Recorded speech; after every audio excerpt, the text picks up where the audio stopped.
Hello, good morning, everybody. I'm Nicole Galacci, and we are back with another mentorship session today. Today's focus is on what you can do with your PhD or postgraduate degree in the food and beverage processing sector. I'm joined today by Esther Onguta and Veronica Hislop. Veronica, you may know well as part of our team. And Esther is joining us as somebody that currently works in the industry. I think the first thing I'll do is have Veronica kind of explain her role with our organization, with CareersNOW and with Food Grads. And then she is currently doing her PhD, so she can share a little bit about that. And then we'll go over to Esther and have you introduce yourself and what you've done, what you're doing now, and then we're going to pepper you with lots of questions. So if that's okay, Veronica, you go ahead first. Absolutely. Hello, everyone. It's so nice to see you. My name is Veronica, as Nicole just alluded to, and I'm with the CareersNOW team helping to create amazing content for this great initiative. One of the things that I primarily do is the Food Grads podcast, which is almost an extension of what we're doing today, but I also explore other careers in the industry by interviewing individuals throughout. So if you ever want to check that out as well, we can link that a little later, but I'm excited to be on this conversation. Do you want to tell us a little bit about your PhD first, what you're doing, and then I think that will make sense to when we talk to Esther. Yes, my hat was not on there. Too many things juggling. So I wanted to join this conversation today because I am actually a PhD as well. I am going to Toronto Metropolitan University, and I am studying fat crystallization. So this conversation is very, very important to me because I'd love to get those insights, and I think it'll be good. Awesome. So Esther, welcome. Thank you again for joining us today. We really appreciate you taking your time out. I know it's year end. Everyone's super busy. So, I really appreciate your time. And without people like yourself that are willing to do these sessions, it would be impossible to sort of help people understand the different career options that are available and what is out there. So thank you. If you wouldn't mind, please feel free to introduce yourself, and then we'll kind of talk about your career story. Yep. So thanks for having me. So I would consider myself a food and fermentation scientist with a lot of experience in sensory science. So I did my undergrad at the University of Guelph in food science, and I did a minor in functional foods and nutraceuticals. And kind of from my time in undergrad was where we took a bunch of different courses related to product development, food microbiology, food chemistry, and then in the upper year courses such as taking cereal science, meat science, dairy science, I really became interested in industrial microbiology, in particular dealing with fermentation, specifically beer and wine science. And so after my undergrad, I moved to Brock University in St. Catharines and did a post-grad certificate in Grape and Wine Technology. And I did this as it's a one-year program, and essentially it's to learn about the wine industry. The lights in this room have gone. There we go. And essentially, it gave me the tools to, if people wanted to work in industry afterwards. But I wanted to continue on, and so then I pursued a master's in biotechnology, specializing in enology at Brock, where I looked at optimizing sparkling wine quality through various winemaking practices, and specifically looking at the foaming properties in sparkling wine. From there, I wanted to move out of Canada and kind of experience life abroad. And so I moved to New Zealand to pursue a PhD at Massey University in New Zealand and focused a bit more on the sensory and consumer science side of things, and not related in wine. And then that happened kind of over the initial pandemic, which created some challenges with collecting data. But I eventually decided to move back to Canada and work in the distilled spirits industry. And so using the skills that I built from all my wine knowledge as well as my sensory knowledge, to a job in Montreal, working as a research scientist at Lallemont Biofuels and Distilled Spirits. And I was able to kind of transfer all of that knowledge from wine into the distilled spirits industry, but also learn a lot as well. And then about 6 months ago, I moved to Windsor, Ontario to work as a product development specialist. So I work as a specialist under the Absolut Group, which is a branch of the Pernod Ricard company. That's amazing. Interesting pathway. So, did you always have a plan? Like, was that something that, or did you zig and zag and? I did and didn't. I knew I wanted to do. I wanted to go to grad school kind of after my undergrad, but because I didn't have a big wine background, I wanted to do the 1-year postgrad certificate, which gave me the knowledge I needed to then work and do my master's. I think that really was advantageous. But at Brock, we actually had access to career services and a career counselor. And I kind of utilized that during that postgrad and master's time to figure out whether I wanted to pursue more education. And so I did have a plan, but it also came back to thinking about what kind of job I wanted down the line and whether I needed the education for it. I never was, the plan was not as specific as I need to go to this university and this school and study this and work with this professor. It was more so, how do I eventually get about doing this to get the job that I want down the line? Mm-hmm. And your current role, if you wouldn't mind, could you talk us through one of the questions that we get? One of the some of the feedback that we get. Young people, they see job titles, but they don't know what that means. Like literally, what do you do when you arrive at the office in the morning, or do you Right. work in the office? Are you offsite sometimes? Like, could you describe that?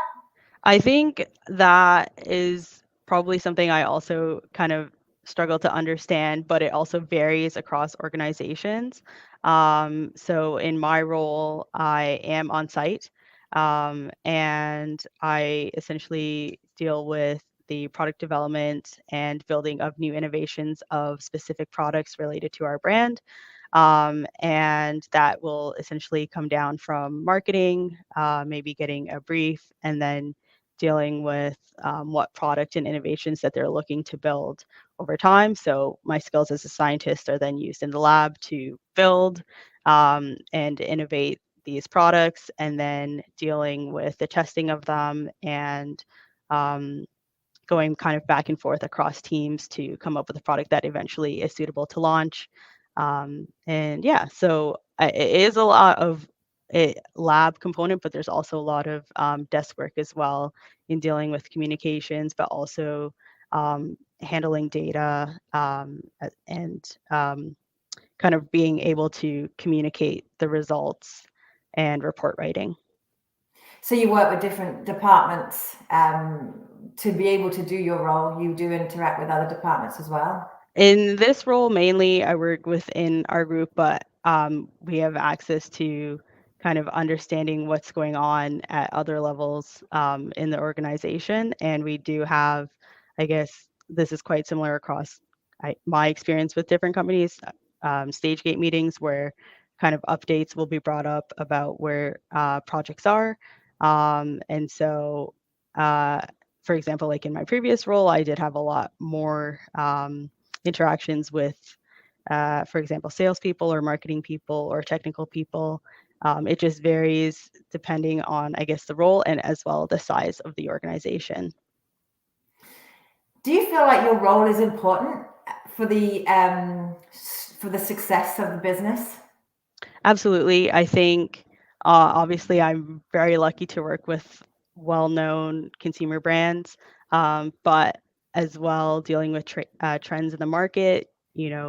Things change and consumers change their purchases, and so my role really is, I do feel like dealing with the innovations and building products to then see on the market is important for business development, but as well as for understanding consumers. I guess I have a lot of questions, and we are going to pass things over to Veronica. And my questions are more broad, but what attracted you to this industry? I mean, I see those bottles behind you, and it's Christmas time and holidays, busy time for you. It's a fun industry. I would say the sector you're in is deemed more interesting by some, I guess. So yeah, what attracted you? What was the main attraction to the industry? I think for me, just in general, as a food scientist, kind of why I went into food science to begin with was I really liked, well, I liked food. I liked the aspect of, my contribution to society. If we think, bigger picture, is seeing products that I work on and help develop out on market. And, people wouldn't, I'm not, famous, no one will recognize me, but it's nice to know that like my small contribution to society or something that I've helped out with is there on the shelves. And I think in terms of getting into the beverage side of the food industry, and specifically with wine and spirits, I really liked fermentation and understanding how yeast can kind of really give us these really cool products. And so it was more so just the science side and the fermentation aspect of things. And then that really grew into then learning more about distilled spirits and those products as well. So it was really came from a science, I guess, liking, and then it kind of grew into, well, what can I do with my knowledge as a fermentation scientist? Do you think your skill set's transferable? Like, there comes a day that you perhaps want something a little different, to pursue something a bit different. What you've learned, could you use it anywhere in the food industry or food and beverage industry? I think so. I also started off a bit working in a dairy science lab. So I think even the skills from there were quite applicable because I was working with cheese. So even learning like the micro aspects of that and the chemical analysis, that became relevant for what I did in my master's. And although it was not in cheese and it was with wine, that was relevant. And then like a lot of my PhD research was also not related to wine. So learning how to apply those skills over time. And then I've been able to use those skills into the jobs that I'm doing now. So I would say a lot of lab skills that I did are definitely transferable to the role I'm doing now and my previous role. And as well as, say, for example, dealing with experiments and being able to present that data is definitely transferable, because that is also required in what I do on a daily basis as well, being able to communicate and look at trends in the data. So I do think there's definitely a lot of transferable skills. There's also a lot of skills that you end up learning on the job, and that is not taught, but that comes with time. And I do think, yes, I probably experienced a steep learning curve, which is quite typical when you do start a new job, but then having that mindset switch from industry into academia was definitely there. But there's a reminder of, like, you do have the skills, you just have to figure out how to apply them to what you're now doing. Now, I am an HR person. I'm a recruiter. I do this, the Careers Now stuff, the food grad stuff. I am intrigued to hear the two of you have a conversation now as scientists. This is not my forte at all, so I'm interested to learn and hear what you'll discuss. I know Veronica has a bunch of questions, so I'm going to hand things over to her now, and I may have one or two questions at the end, but happy to let the two of you really sort of do a deep dive into what Veronica would like to know, and I think other PhD students would, as well as folks that are perhaps thinking about doing their PhD. So over to you, Veronica. Yes, there's so many different. I don't know where I want to take the conversation, because you've actually already addressed a lot of the questions that I've had, but I guess I'll take it a step back and think about the education-wise. When deciding your PhD, where you were going to do it, did you base it off of the supervisor, or did you base it off of the area that you wanted to go to? It was a bit of both. I knew I wanted to not do it in Canada, so that was the first thing of figuring out where I would do it. Um, it helped to realize I know I wasn't going to do it at home, so that was the first step. And then it was a matter of finding, I knew what skills as well that I wanted to develop to do it. So it was a matter of finding a project that would give me those skills, and then finding someone who um, had would be able to help me develop those skills, if that makes sense. It does. Um, Is yeah. the skills that you're referring to the more hands-on skills that you've been mentioning, or what were those? Well, I wanted to focus a lot on, like, sensory and consumer science and really understanding more people. So a lot of my work in my master's was bioanalytical and chemical and lab based, and it was in terms of PhD as well, but it was also dealing with setting up consumer studies, dealing with experiments like one-on-one with participants. So kind of tying that in, because I knew that I would eventually work in industry. And so having that knowledge of dealing, like, kind of consumers and understanding how that aspect ties into product development and food is important for me. I love that. There's a lot of foresight there, so that's really good, because I know that some people choose to stick with the PhD because they don't know what they want to do in industry, but they know they like school, so they want to keep bridging those like skills that they have there. And then as well, for many, the transition between PhD and industry can be a bit jarring, from what I've heard. Would you be able to elaborate on what the differences are in terms of, like, a workplace setting between a PhD and industry? I think a lot of grad school, um, and this is even from the master's level, is very much individual, like, you're driving your work as a student. And although you do have support and, I guess, other grad students that are in a lab with you, it's very much your work, which is a lot. It's Yeah. quite difficult. But in industry, my experiences have been, you're more working with a team, and although you have a set a certain skill set, you've got coworkers who also have different skill sets, but also different teams who have the answers for you. So in the case of being a student, where you might be the one required to find the answers, you might get a bit of guidance, but like it's your job to solve and troubleshoot.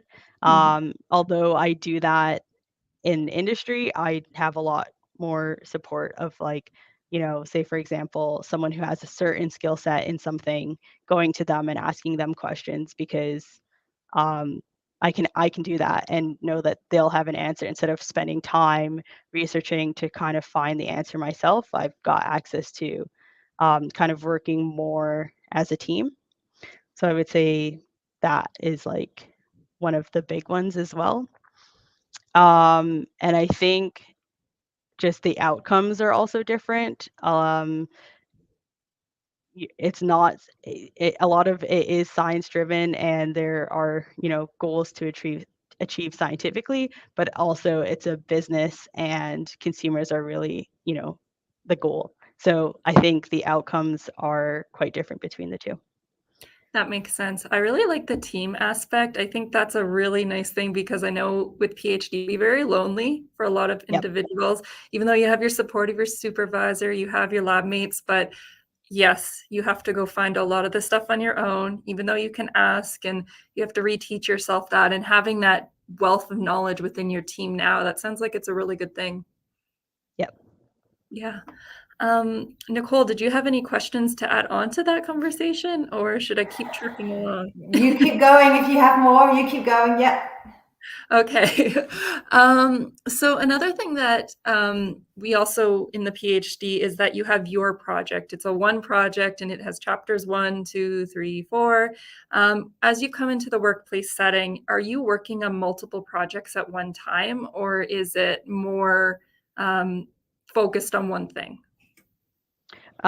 So I'm relatively new into my current role. I've kind of been in it for 6 months now, but in my previous job, I had my own projects, and typically we were dealing with kind of 3 or 4 throughout the year. So they were ongoing projects. And that's the same in my current situation. I've got a couple projects on the go. So they'll all have various timelines.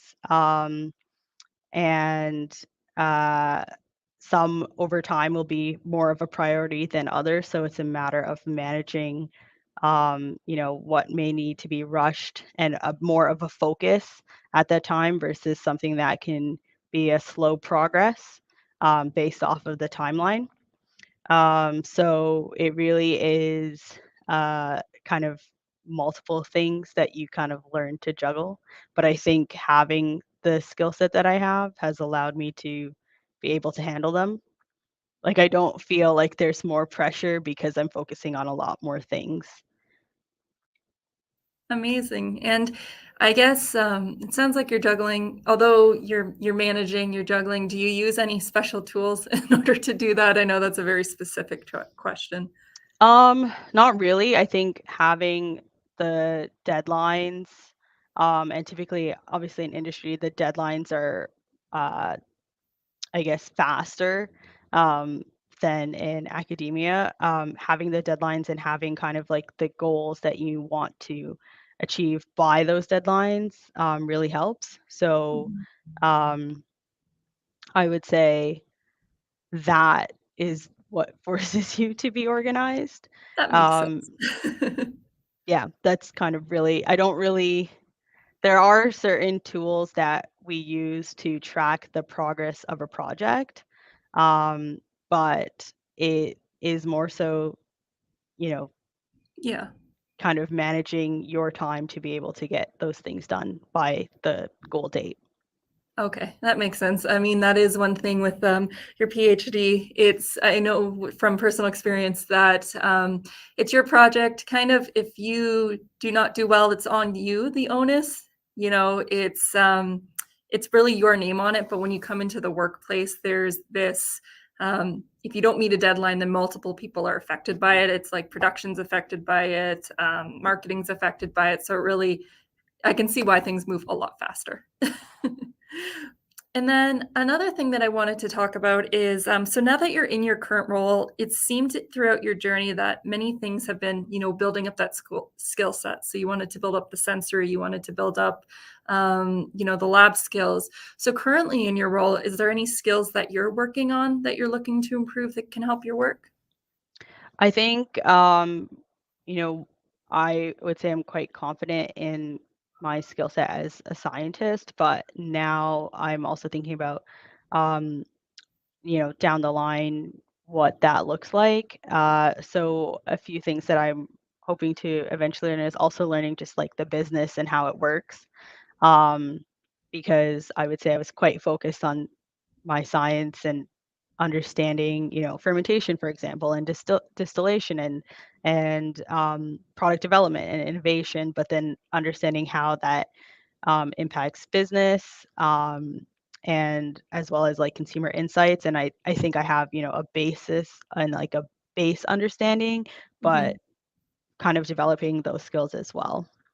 That makes sense. That sounds like a lot of fun, though, building up those skills, the business side, because it can really put a new perspective onto things and how that involves the consumers. And has there been anything that has been particularly interesting about the business that you've been learning? There's a lot. There's a lot. There's a lot. Honestly, it seems intimidating. So I'm like kind of slowly over time will chip away at it, but there's a lot involved that I just wasn't aware of. So Right. yeah, I think just taking it slowly is kind of how I'm approaching it. I think really having that kind of sensory consumer side that helps with like slowly understanding marketing and how that works. But I have like no understanding really of sales or any of those things. So so it's a lot of like eventually getting to that. That makes sense. For those who are listening, they might not be aware of, like, we keep saying sensory, and I know what you're talking about with this, but what are you actually referring to, like, when you mean sensory, and what type of things surround figuring out what is good sensory for a consumer? So sensory and consumer science is, I guess you can say, a discipline of that is required in the food and beverage space, but it's understanding how our senses and how we perceive um, things. So, for example, uh, if we go to a grocery store, a lot of times when we shop for food, one of the first senses we'll use is our sight to determine if that food looks like something I would want to eat, like enjoy eating. Mhm. So, for example, if you're trying to pick out a bunch of apples for the week, you look at them and you assess based off of its appearance, the color, um, also the texture, the size, all of those things before you even purchase it. So, kind of understanding the science behind that is what sensory and Oh, consumer science is. So, for example, like with sparkling wine, when you open up a bottle and pour the wine into a glass, sensorially, you're perceiving the bubbles and the foaming properties way before you even smell and taste a sample. So, as a consumer, if you were to open that wine and see that it was flat upon pouring, you'd know that there was something wrong with the product, and that you weren't getting sparkling wine that you purchased. So, you would already know that the quality was bad. And so that's even before you even taste and smell a product. Then you eventually look at taste and smell, and there's a lot of aspects that lead to us determining as a consumer whether we accept or reject a product, but also like sensorially perceive the properties in a food or beverage. oh, huh, that's really interesting. I think that being in the, like, the wines, the distills and all that, it sounds though you have a little bit of more of a challenge, because with an apple, you can hold it in your hand, you can kind of feel to see if it's good. But a lot of yours work would kind of be reliant on the bottle. Like, is that how I'm understanding it? Yeah, so there's a lot of science that goes into, I guess, consumers' perception of even, what a bottle looks like, the design, the label. There's a lot of understanding, and this goes also into psychology. And there are a lot of people that do study this in terms of like how consumers purchase their products based off of what the label looks like. Even like where it's placed in the shelves in the store. And so kind of understanding that is key to getting a consumer to purchasing a product. And that's kind of really important in this space because again, yeah, you wouldn't know until you pour and taste. That's so cool. I can see why learning so many different parts of the business, really getting a hone on all parts can really help you with your job as well. Yeah. Wow. I was going to just kind of, we were at an event a few weeks ago and there was a lot of psychology students and they were saying, what can we do in the food industry? Like, is there a place for us? And so the fact that you mentioned that, I think that there is, we always say it, there's a place for everybody, regardless of your entry point, where you sit and what you're interested in, there's a place for you. And so you've beautifully explained that, I think, with what you do. Do you have more questions, Veronica? You go ahead. I just wanted to butt in there. No, I'm just thinking about going back to the career perspective, and maybe there were some questions that maybe we haven't addressed with our conversation, Nicole. Is there anything that I have missed off the top of my head that maybe that our audience would particularly want to know from that career perspective? Sorry. Yeah. For me, I was going to say. I think the question that I would have next is, in your world, Esther, when you look at the people that you work with, what are other PhD? Are you aware that other people in the company that have a PhD, and what do they do? Yep. So we have analytical chemists, our head distiller as well has a PhD. So there's a lot of people that have postgraduate education. A lot of people on the team that I work with have their master's degree as well. So they've spent a lot of time focusing on research and developing those postgraduate skills. Yeah, there's a lot of, I think even the higher people higher up as well have postgraduate education. So there's definitely a lot that you can transfer into industry. I would say there's probably like a period of even, what a lot of students face after their bachelor's in terms of kind of determining where they kind of want to grow and what kind of role they want to be in. I think that's the same thing people with postgraduate education experience as well. So it kind of takes a while to figure out, okay, this is kind of what I want to be doing and then grow from that. But I do think that there are a lot of people here that have spent that time to get postgraduate education and are doing very well in industry. Yeah, I mean, I think you need to see it, right? People like to see themselves and see what other people are doing. You don't know what you don't know, so it's good to have that range. What's your take? Maybe both of you have a response to this, but what's your take on education versus experience? As a recruiter, I think that's a big question. People are always concerned, what if I continue on in education? Will I be desirable at the end to get hired? Will my education outweigh my work experience? And then will I be hireable? What are your thoughts there? I think there's definitely, I mean, it is an interesting question because I obviously was concerned about that. I think a lot of my other friends that I went to school with were concerned about that as well. There are a lot of roles that will hire requiring postgraduate education. So that is already listed on the job ad. And so those are really the positions that people should be applying for, I would say. So for example, like the first role the previous role that I had, they were asking for postgraduate education. And so companies are aware of what that education gets you. I think you do also develop those skills over time. You know, you're not going to be able to read a job, well, you know, job ads, you'll see that you might not have all the skills that are listed, but it's definitely still something that you can learn. And recruiters know that as well, that you're not going to hit all the skill sets that is asked as well.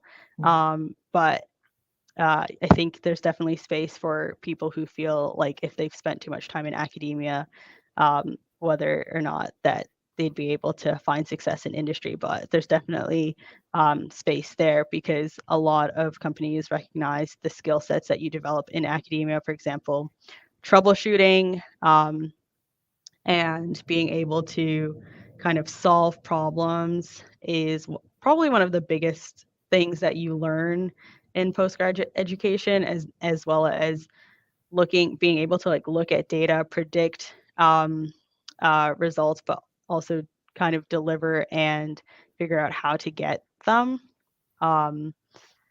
Those are really important when working in industry. So I think there are companies that are aware of the experience that you can get from postgraduate education, and I think that that's probably where you need to be focusing on if trying to work in industry.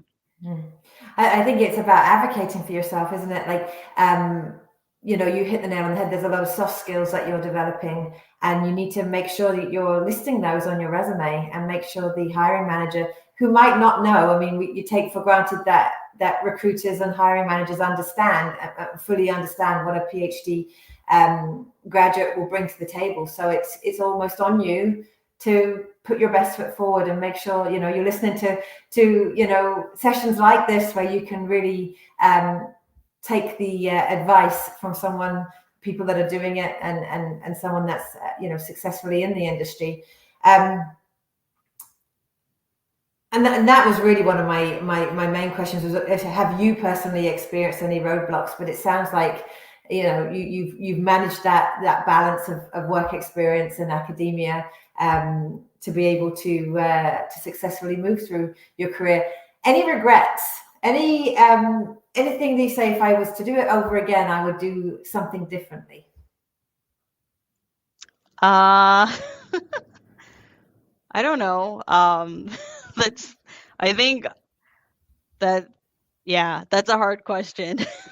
We can come back to it if you think of something, because you know, sometimes it might be, well, I wish I'd you know, maybe done a different program, or this would help me now. So I always like to throw that out and see if there's anything that you know, you wish you'd have done. But it sounds like if nothing comes to mind immediately, it sounds like not. I don't think I would say that in general in life, I would say it's not so much regrets, it's lessons. So there's definitely lessons I've learned. And I'd rather have learned them when I was younger than older. And I feel like I've learned a lot of lessons, but I wouldn't say they're regrets. Yeah, there's definitely a lot of things that I would have done differently, but I also sometimes you just don't have the capacity to do things differently. You don't have the skills or the knowledge, but I feel like I did have access to the resources that I needed to make the decisions I needed to make. But I think you kind of learn as you go. Yeah, so I wouldn't say any like hard regrets, but more so like lessons that I can kind of take, like, oh, I should have, you know, been better at this or done this instead, or like learn this thing. Yeah. And Veronica, please feel free to jump in if you have questions. I actually do have a question. So this is piggybacking off of the last one about balancing work and education. So I was just curious, during your PhD, did you do any like networking events, or did you maybe have a job that was related to the industry that you were going, or did you just fully commit to your research? I think, okay, so in my master's degree, I did I also worked as a teaching assistant and like lab demonstrator. So that kind of gave me also an additional set of skills of like being able to kind of mark, grade, but also teach and kind of also build my communication skills with students, and kind of work as like a mentor, so to speak, to the students as they were completing their undergrads.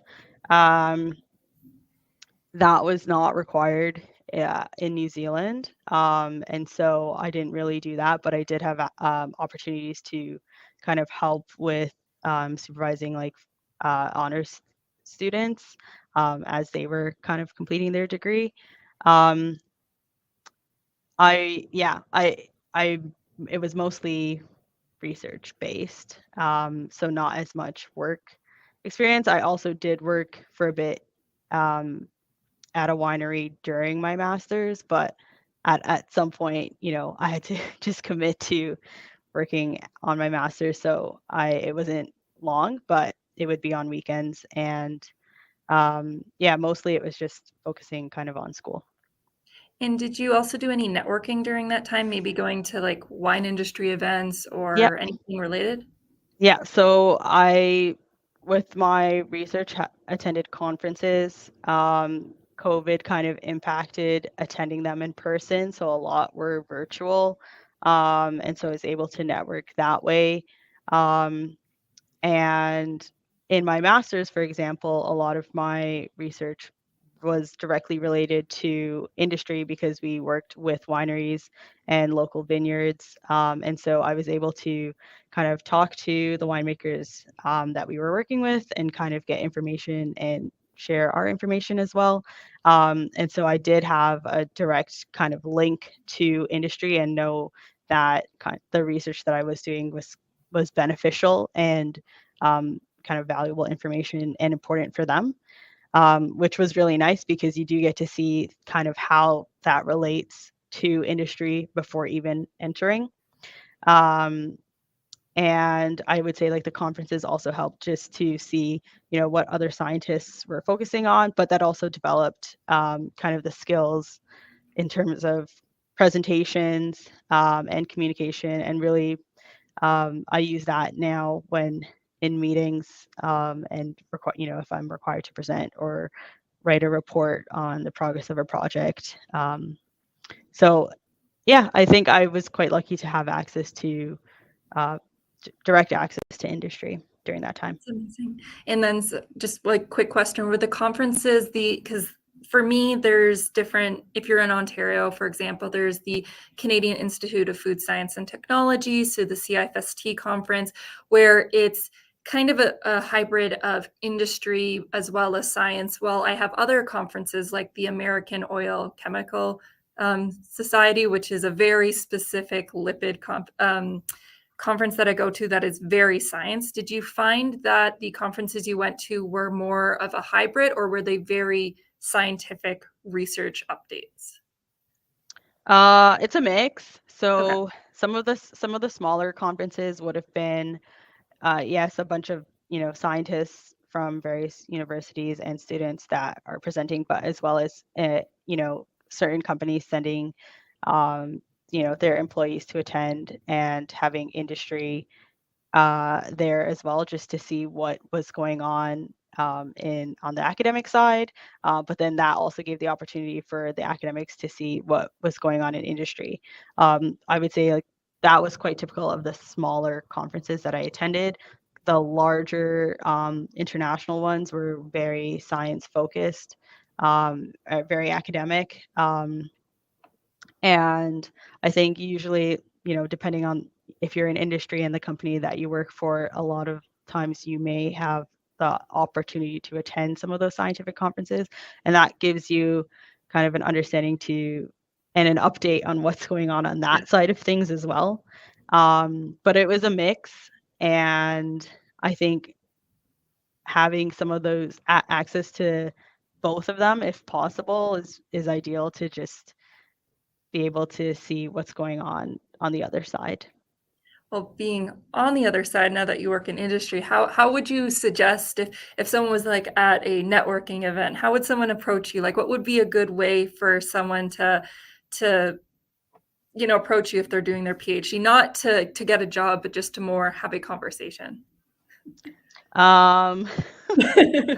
Maybe Nicole should answer. I don't know. Yeah, I don't.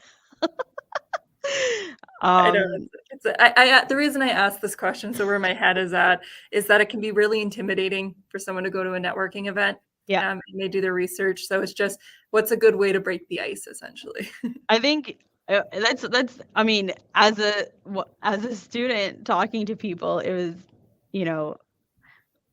hopefully, if there's a poster session that allows you to walk around and talk to people presenting their posters.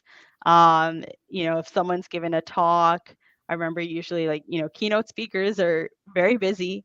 Sometimes they're in and out, or they're there just for the day of the conference. But if you are really interested in what they're doing, kind of pulling them aside in the coffee breaks and saying like, hey, I really enjoyed your talk. This was really interesting. This is what I do, kind of breaking the ice that way.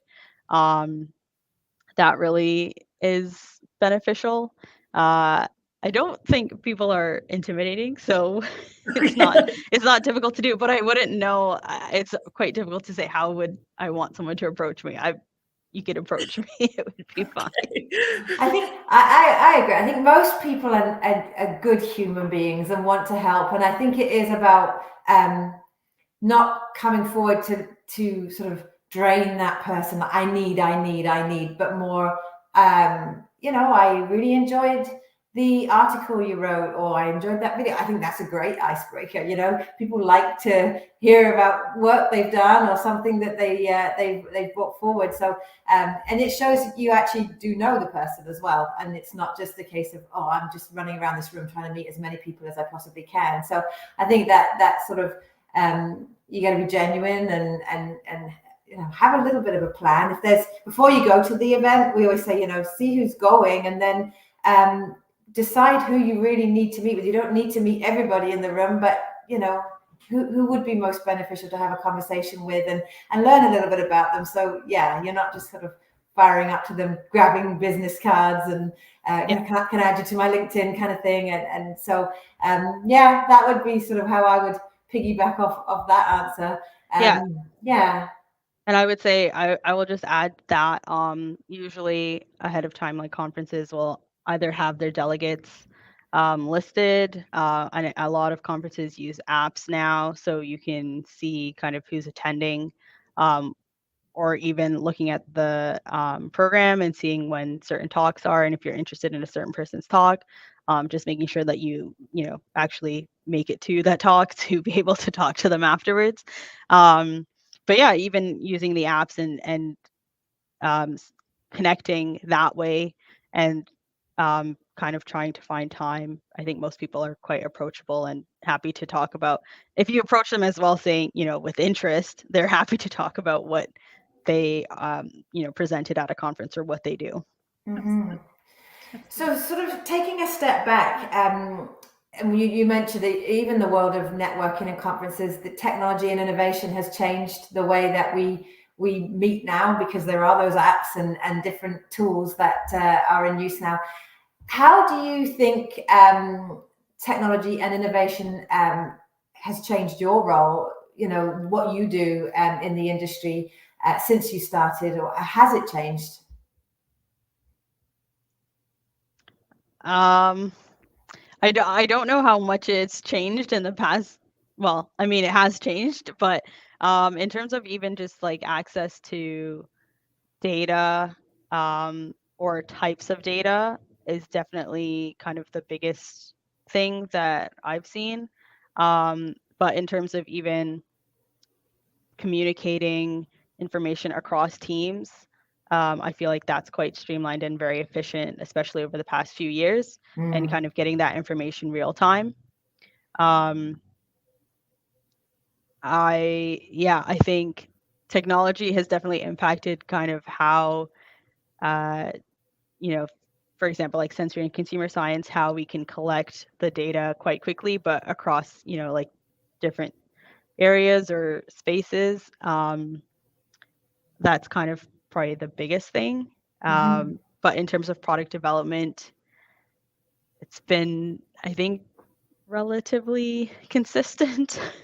Yeah, and the reason I asked, we're at a lot of events and talking to students, and part of our job is to attract people to the industry and sort of point out the pluses. I mean, we all eat, we all drink. They're they have it. They should have a vested interest in who's making their food, where their food comes from, all that stuff. So and food and beverage processing has not, historically been a place that people think of when they think of their careers. And that's largely due to the conversations going on at the school level.